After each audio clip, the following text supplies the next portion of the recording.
ny fanambaran'ny jaona mpanao batisa jesosy ilay zanak'andriamanitra. Manasanao mpitiavana indray araka andinika izao ten'andriamanitra izao, ary manasanao mpitiavana tao miany koa ny ankohonana.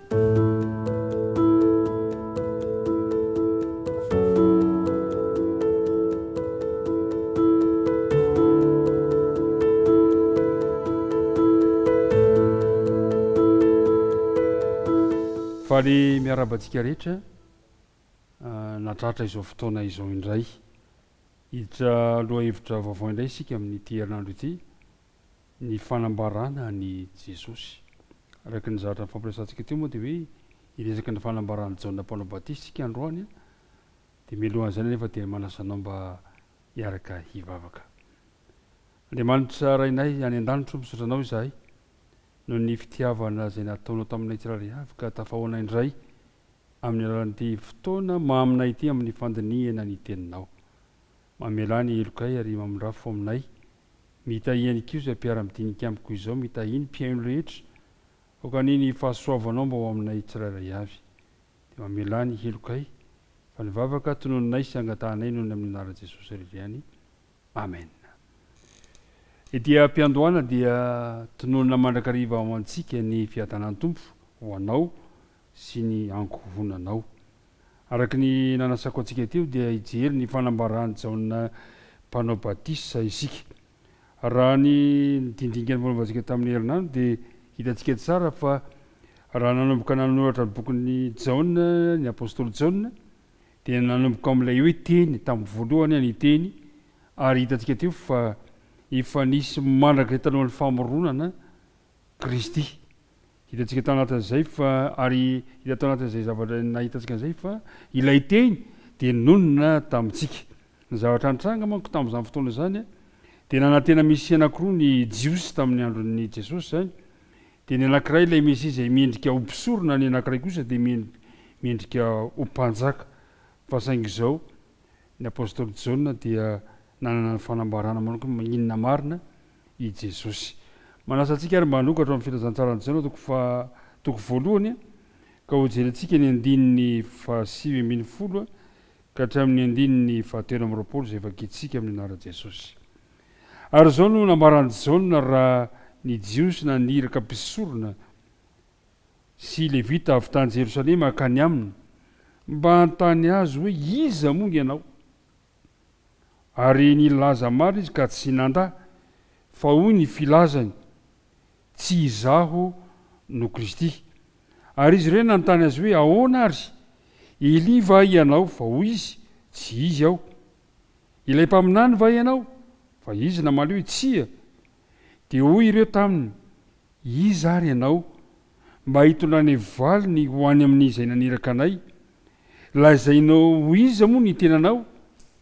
Dia hoy izy, izao dia feon'ny miantso mafy any anefitra hoe ataovy mahitsy ny lalan'i Jehova, arak'izay nolazain'ny Isaia mpaminany. Hitantsika teo zany fa naniraka mpisorona sy levita ireo mpitondra fivavahana tamin'ny andron'i Jesosy ka nanontany an'i Jaona hoe iza moa ianao ry Jaona? Noho ny fiheveran'ny diso nanjaka tany Jodia mantsy dia tsy maintsy nanazava ny amin'ny Jaona, nanazava amin'ny tenany Jaona. Hitantsika tsara amin'ny andininy toko voalohany ka ny andininy 7 dia hoy izy hoe Jaona, izy tonga ho vavolombelona hanambara ny mazava mba hinon'ny olona rehetra noho ny teniny. Dia amin'ny andininy 8, tsy izy anefa ilay mazava fa tonga ho vavolombelona hanambara ny mazava ihany izy. Hitantsika tsara eto zany fa i Jaona dia vavolombelona hanambarany amin'i Jesosy. Ary izay nitarenantsika koa hoe ianao ihany koa dia azo ataon'Andriamanitra ho vavolombelona hanambarany amin'i Jesosy. Nilaza i Jaona fa tsy izy ilay mazava, fa ny rain'Andriamanitra fotsiny izy mba hanambarany olona ilay mazava.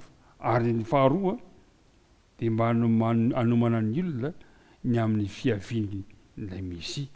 Dia izay nahatonga ny Jaona ilaza mazava tsara manao hoe tsy izaho no izy. Amin'izao fotoana izao mantsy dia mahavarina ihany fa misy olona samy tonona ny tena no Kristy.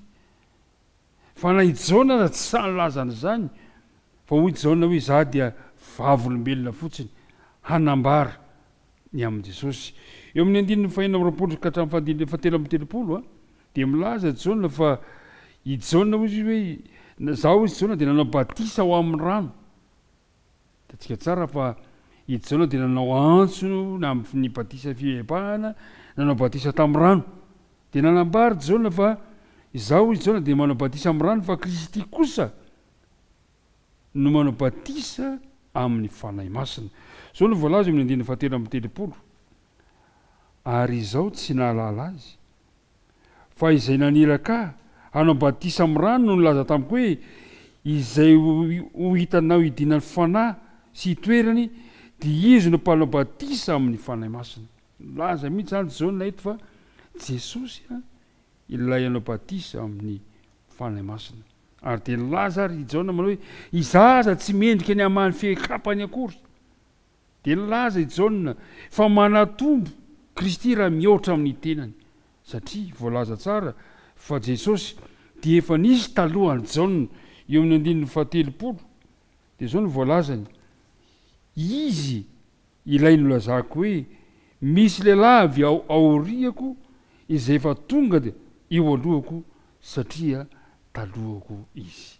Jesosy ilay efa talohany Jaona ary zay nahatonga ny Jaona hanao fanambarana miezinezina eo amin'ny 4:30. Dia zao ny fanambarany Jaona ary nahita aho tsy ny olazaina i Jaona ary nahita aho ka dia manambara fa izy no zanak'Andriamanitra. Ry mpiaino namana, ry mpiara-midinika amiko, tiako ny hampahery antsika fa Jesosy ilay ivavahantsika, Jesosy ilay iarahantsika dia zanak'Andriamanitra, zanak'Andriamanitra izy. Ary izy no nahatanteraka ny faminaniany mpaminany Isaia ao amin'ny Isaia 40 ka ny 1:1-5 no ahitantsika izany tantara izany fa izy no nahatanteraka ilay faminaniana hoe amboary ny lalan'i Jehovah. Tamin'izany andro zany mantsy dia feno lavadavaka sy vatovatona ny lalana ka dia